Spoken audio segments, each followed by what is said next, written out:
Hello and welcome back to my channel. You're listening to the Ragnar-Ra Tarot. And welcome back. Thank you very much for coming in again. And I hope you're well today. And first of all, I'm going to start off as I do with the oracle cards. So the first oracles we have out here are the Starseed Oracle. So let's have a look at that and see what it has to say. Baby steps. And there is more to that. So follow your intuition is the action of this card before it makes sense. So doing things by intuition without trying to make it fit, just going. It's like going with the flow. But this is baby steps. Now let's have a look deeper into what they're meaning. So this card is about listening to the calling of your soul. And we all have this. But in this reading, it says, don't wait until you know exactly why you feel called. Listen to the intuition. This is the way to find yourself in harmony with cosmos. So someone is being told to listen to a calling within them. And you're being encouraged to start small. Just to put one foot in front of the other, just to begin. Just do one thing every day is basically what you're being asked to do. Just break it down so it's achievable. Don't make it a task.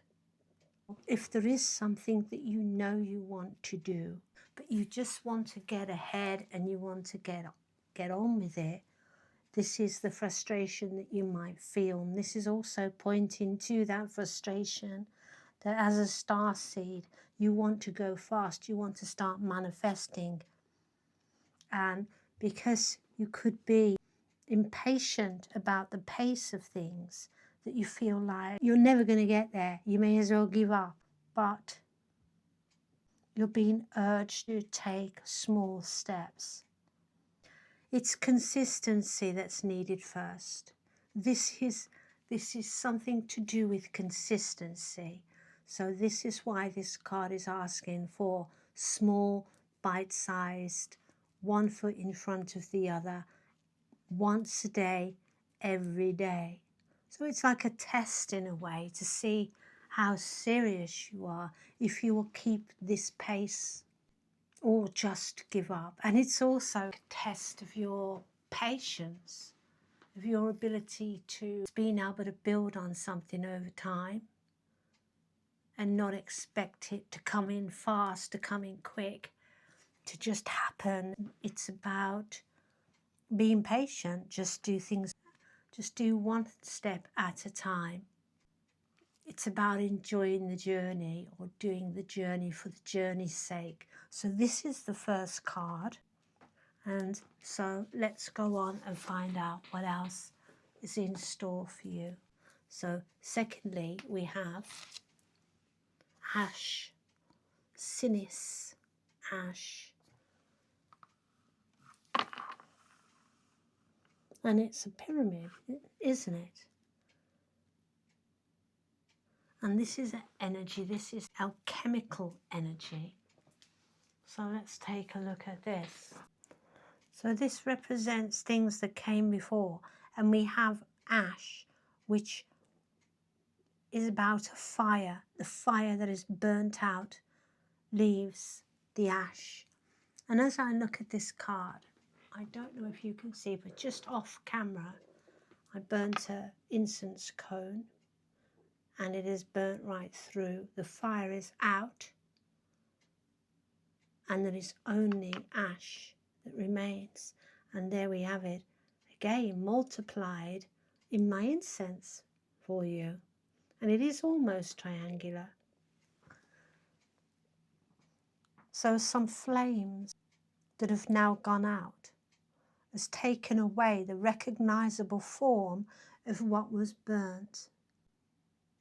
Only memories and a soft grey ashen substance remain. Yes. So it asks you to look back at this, to sift through what's occurred. You're in a realm of ancestors, past relationships, and those that have passed to the other realm. So this is a sacred process. It wants you to look deeper into endings because something has ended. And so you're to look at this ending and the grief it could have brought, and just to let that go. Sit with things from the past and let them go.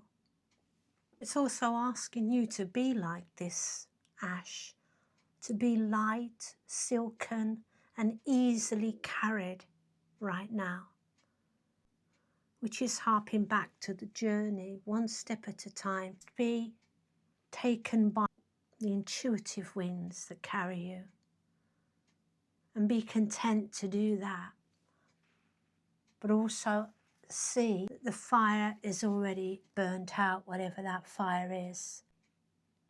Being present, being kind to yourself and others, navigating this challenge of letting go, letting something go, letting go. Maybe letting go of control, maybe letting go of outcomes.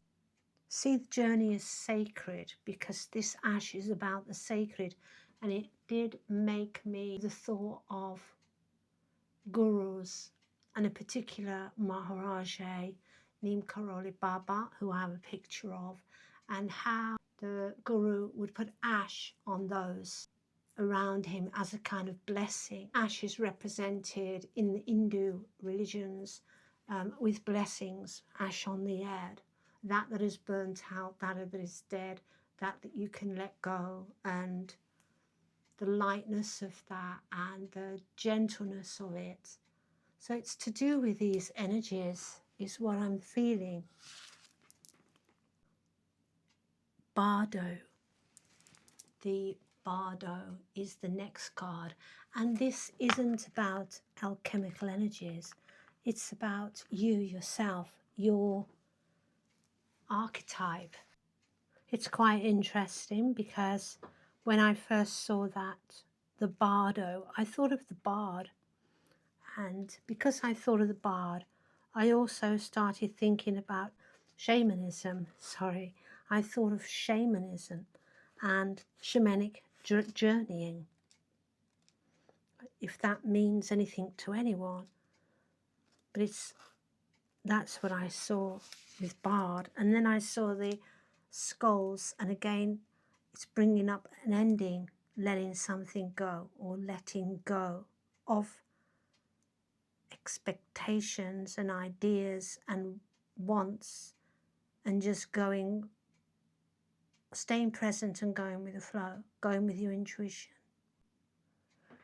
So the Bardo apparently is the place between one life and the other. So this life and the next, a liminal realm through which souls have to pass.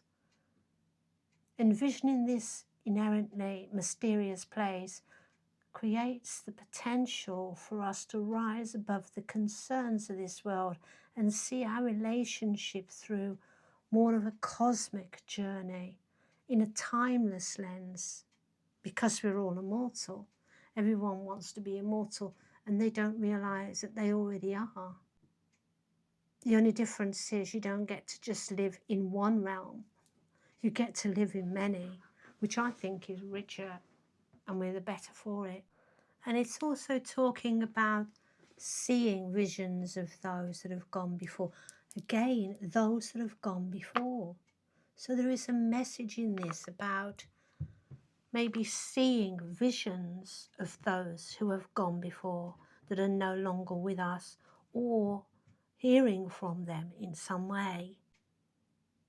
Or you could even see visions of maybe lives that haven't been lived yet, maybe your future lives.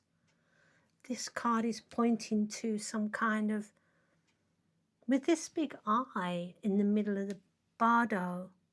That's the visions. So it's like being able to see within that realm, like that realm being available to you. So you can see past, present, maybe even future.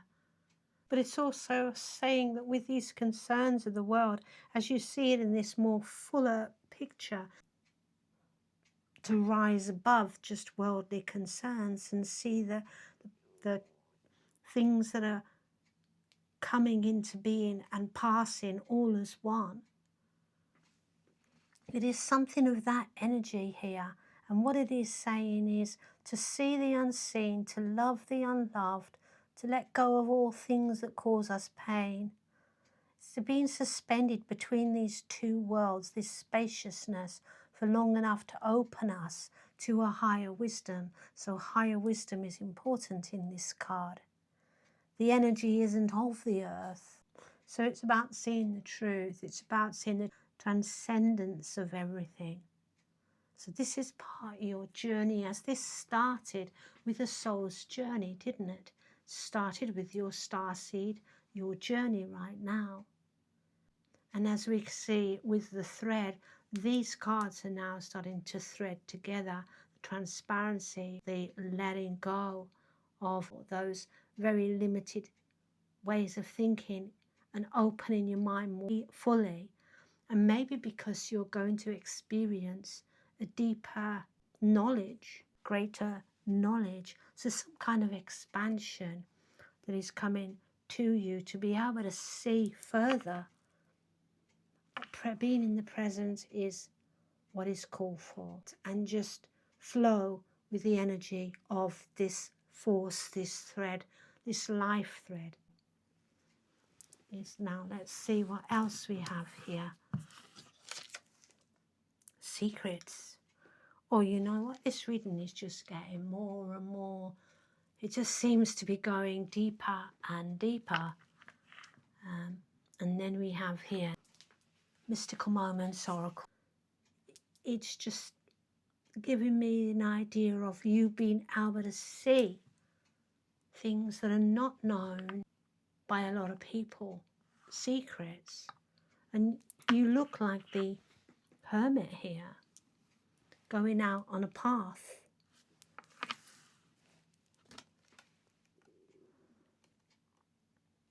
And you've got these keys attached to your clothes.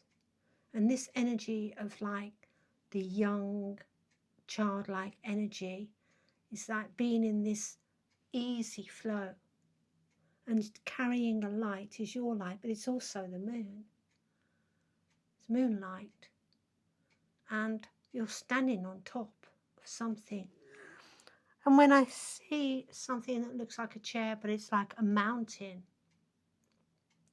I'm seeing like, again, connections with higher energies.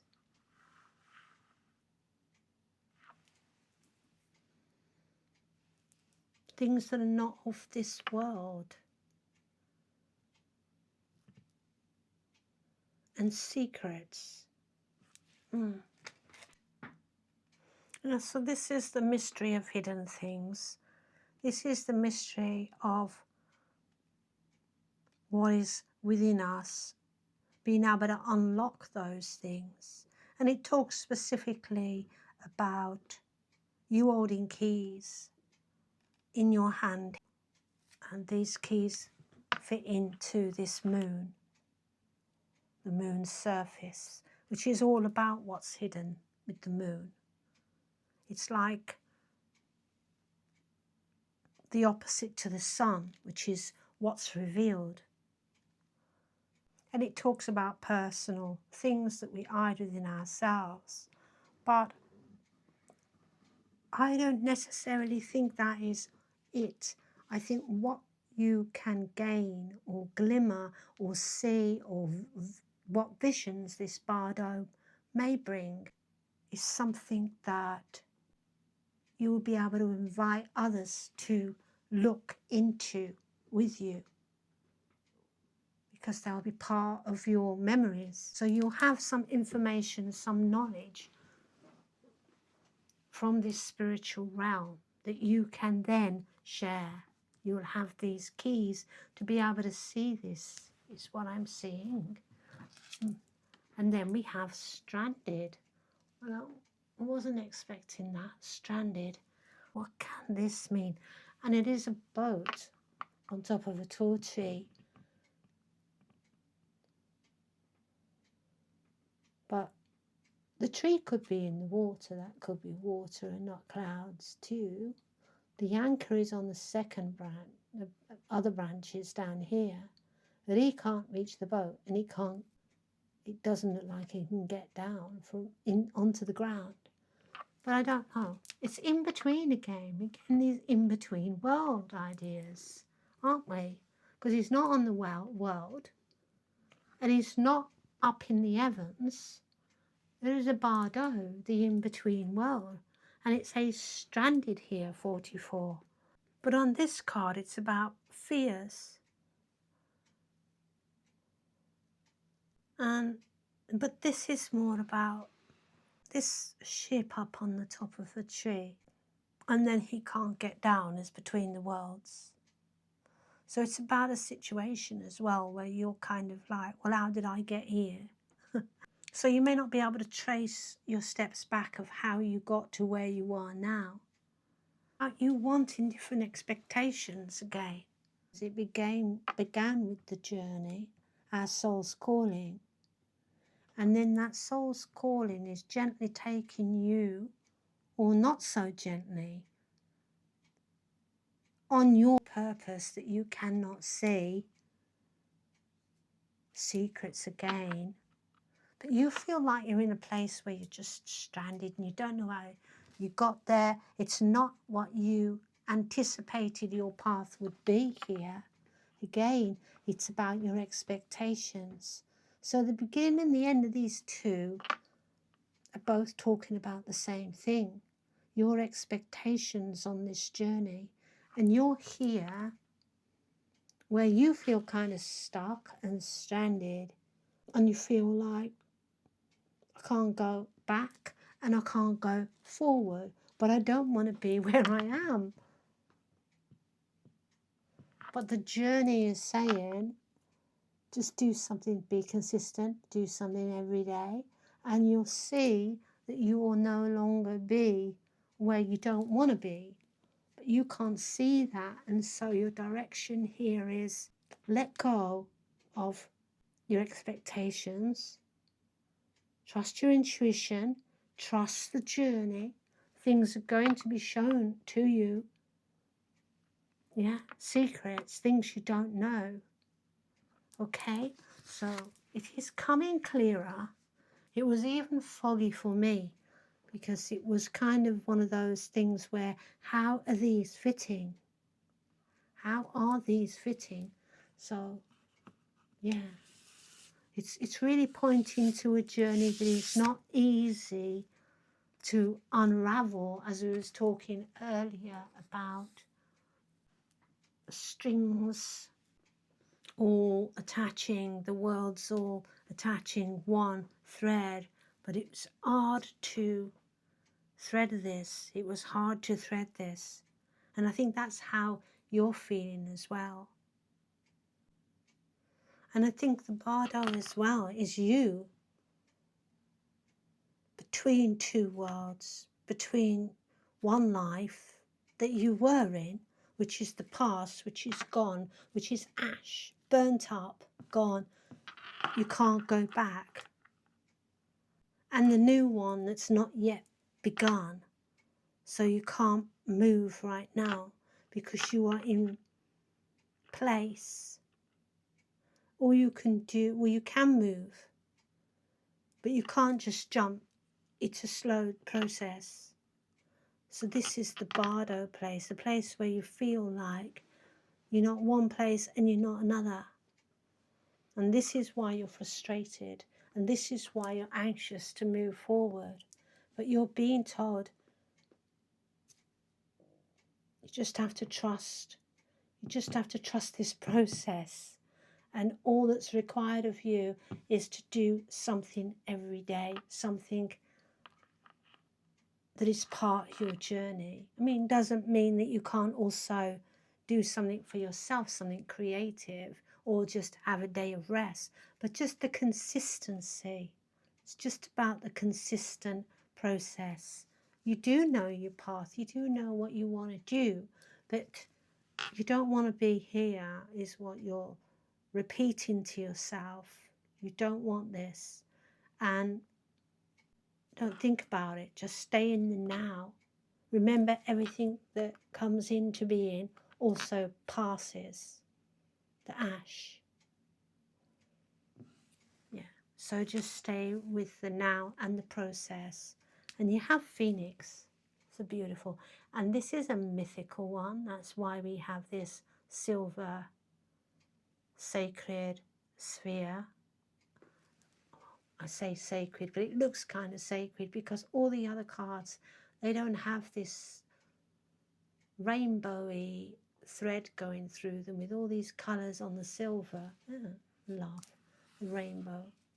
So we have a phoenix. So let's have a look at this animal spirits deck, see what it has to say. Their spirit. They represent spirit, the phoenix.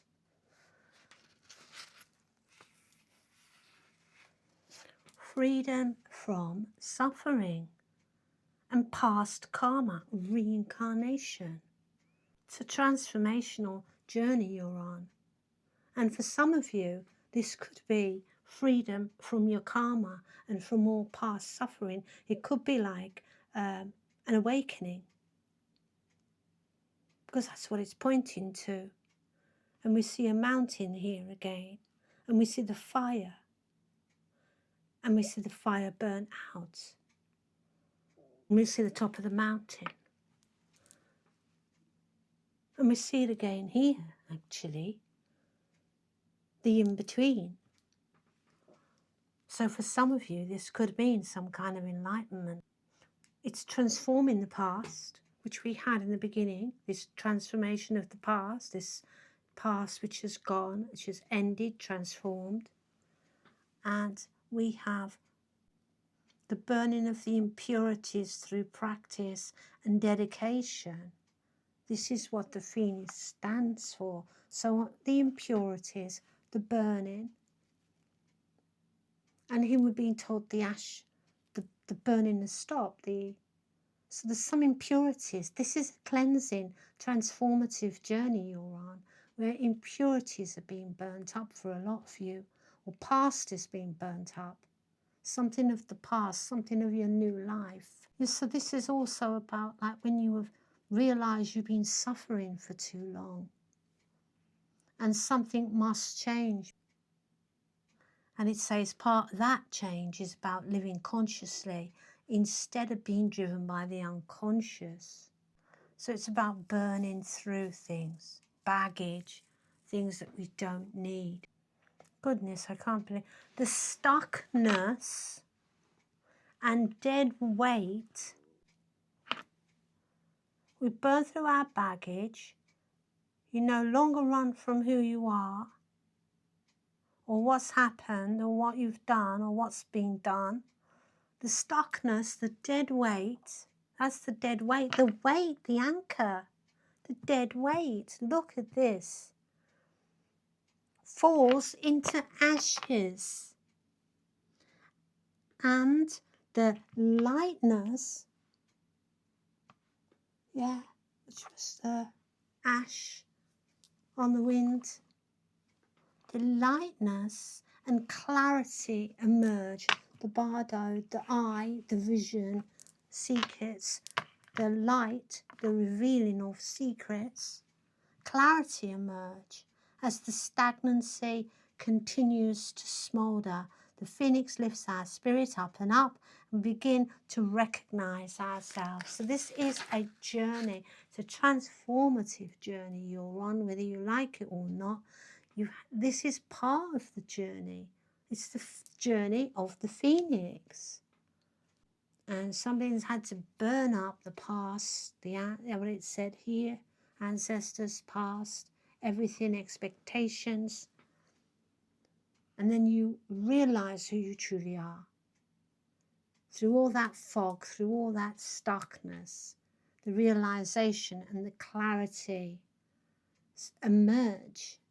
Yeah, fire of transformation, as we look closely, is upon our wings, or your wings, I should say.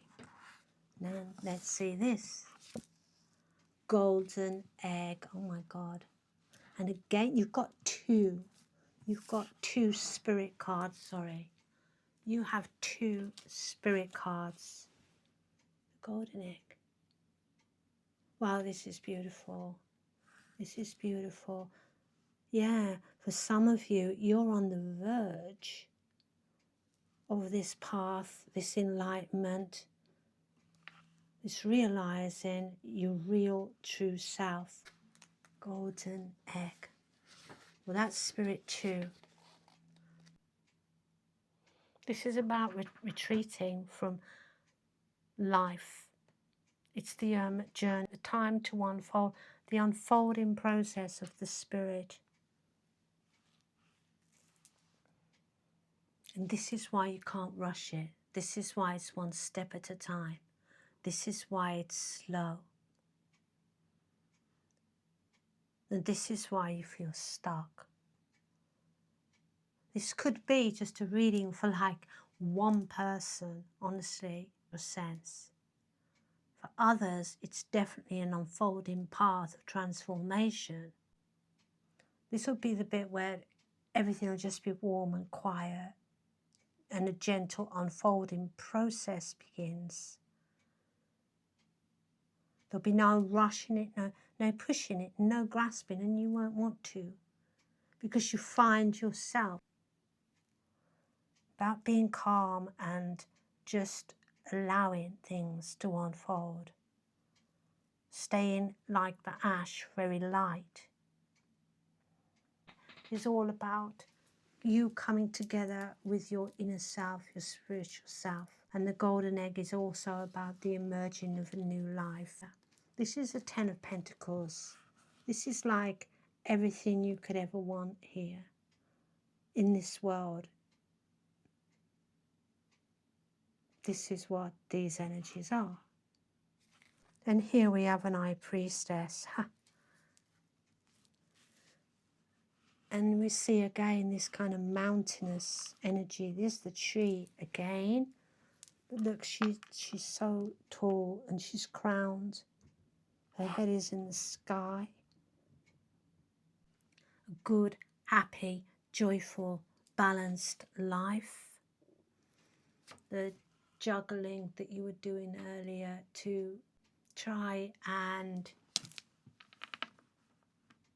control the situation, or feeling like you needed to control it, no longer necessary, because it's ended. Whatever you were trying to control, where you were from one day to the other, maybe there was confusion, didn't know where you were going, you couldn't see, you felt stuck, you felt trapped, you felt like you wasn't going anywhere. You were juggling every day to try and stay afloat, to try and find a grounding.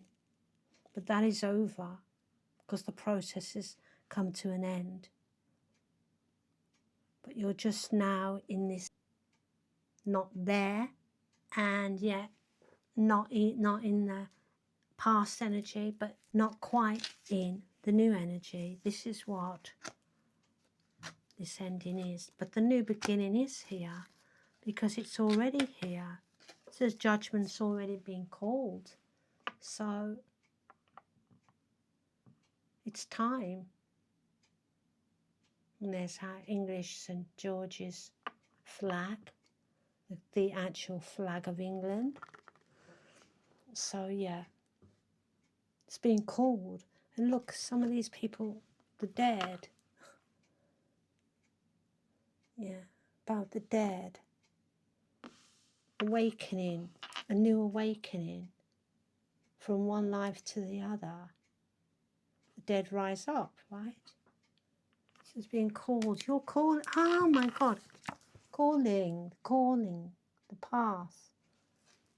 It's your path. Whatever this means for you, this is your path. So there will be one life ending and another one to begin. But it is very joyful and happy. It's not something to be afraid of. What you're leaving behind for something much greater with the Four of Wands. This is like the wedding, like a wedding, a celebration, great happiness, and also followed from the Ten of Pentacles, which is all you could want. Material manifestation of probably what you were waiting for before the transition, like things to move forward, things to come, be manifest, wasn't happening, and you felt stranded. Well, you will get those things. The clarity, look at that, with seeing deeper, seeing deeper. You'll understand once you're there. You'll understand the process. You'll see it clearly. Yeah, and these conflicting energies again, or forces, or whatever it was that you felt challenged by. Loving those the energies, you see. You'll love this transition and where it's taken you, because it's taken you to your victory. As hard and challenging as these energies may have been, they're taking you to this beautiful destination. And this is why you're embracing the darkness of it, the hardness of it, the challenge of it. Yeah. This Six of Swords is showing here with the bunny rabbit, where he is crying for someone because of a death. But this death has a new beginning, as you're being shown. And in this new beginning, you're in a transition, and the transition is between one and the other. And it's really given me strong vibes from the Egyptian reading yesterday, and about how Ra, like, traverses through the skies at night to be reborn in the morning. And it really is about some kind of new beginning. And this card is the card of movement. It's the card of being moved from one place to another. So yeah, it is all coming in for you, and it looks beautiful. It really does. Oh my goodness, yeah. And you'll be able to share happily this new life with people close to you, or those that mean the most to you. And I'm going to leave it here, because it has been quite a deep, we've taken a really deep dive today into this reading. And I really do feel the presence of great energies and forces and spirit in this reading. And when I look at this Six of Swords, where it's traversing through these worlds, I'm really the ferryman. I am really like drawn to, like Anubis, the opener of the ways and the keys to the worlds. Yeah, it's really given me that kind of energy, and it really is beautiful. It's you being reborn into this spiritual life, this new spiritual life that you have been waiting for. And if you are, we're all on a spiritual journey, but if you are not necessarily doing anything in a spiritual way, then you are still being told whatever it is that you feel stuck in, whatever it is, you must wait on your intuition, let go of the past. You're being moved. There's this movement. There's the end of the old, the beginning of the new. Let it go. Grief could be with it, but it is part of your life's path. So I hope you enjoy my reading. If you do, please leave me a like and consider subscribing to my channel if you'd like to hear more messages for those that need it right now. Remember that the universe loves you and your guides love you and I love you. Take care and namaste.